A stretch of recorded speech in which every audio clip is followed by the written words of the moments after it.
Morning, y'all. Like old tractors? Well, today we don't have an old one.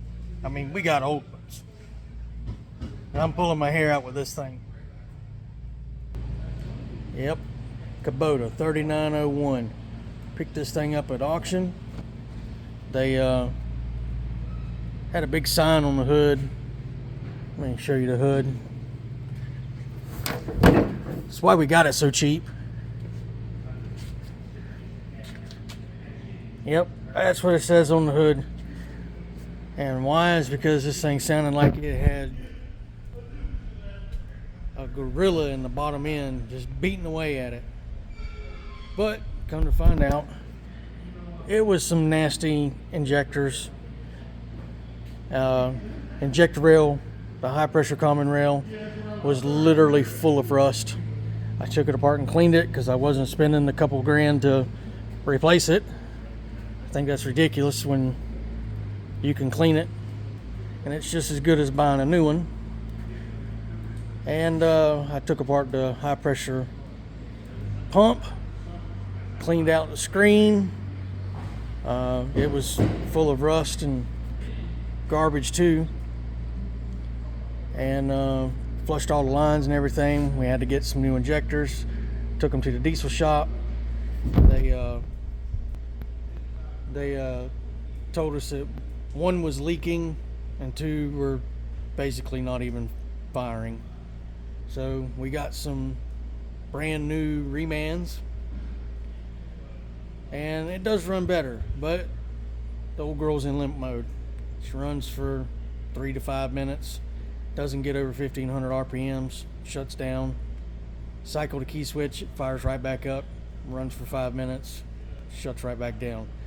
Well, anyway, one of the real reasons of this video, one is if for some reason you have to try and do a diag on one of these, and I can tell you our laptop does not work on it that I'm aware of. We've got all the Kubota pigtails and this and that, and it doesn't fit this connector. But if you ever need to know the location, I'll show you. Kubota just simply calls it a diagnostic connector.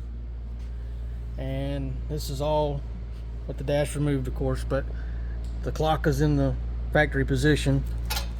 Here's where your key switch would normally set. Here's your diagnostic links. Right here. So if you ever need to know, they're under the dash, under the throttle linkage. But remember I posted about a year ago this thing right here? Let me just be extremely clear when I say this. I'm going to switch it around so you can read my lips. This has been the biggest waste of approximately $13,000 ever. We are not happy with our diesel laptop at all. It does not communicate with half of the construction equipment we try to tag it to. It will not communicate with 90% of Kubota. We got it to communicate with the Takashi once. I think it was a TL10. We got it to connect with a Wacker-Neuson, but it wouldn't do anything. It said it was communicating, but it wasn't. You couldn't do anything with it at all. I mean, all we were doing is simple stuff like force regens. And with the laptop, especially one that cost $13,000, you would think it would force a goddamn regen. It doesn't. So I'm sorry about putting diesel laptops on blast, but the damn thing's useless to us. If you want to buy one, hit us up. We got all kinds of pigtails and that sort of thing. I mean, it don't do us a damn bit of good. If you want it, hit me up. We might strike up a deal and talk about selling this thing. But just want to let you know, man, these new tractors, I still love them. It's the next generation.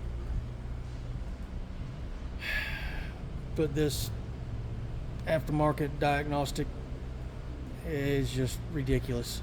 It all needs to be streamlined and standardized, just like the automotive world when they had OBD1 and then switched to OBD2. John Deere's had the pantsuit off of them for, what is it, right to repair or whatever. Something's got to change in this industry because nobody wants to take their stuff to dealers every single time they've got an issue. So anyway, I'm going to get down from my soapbox. Y'all have a great day. Maybe next time it'll be old tractors.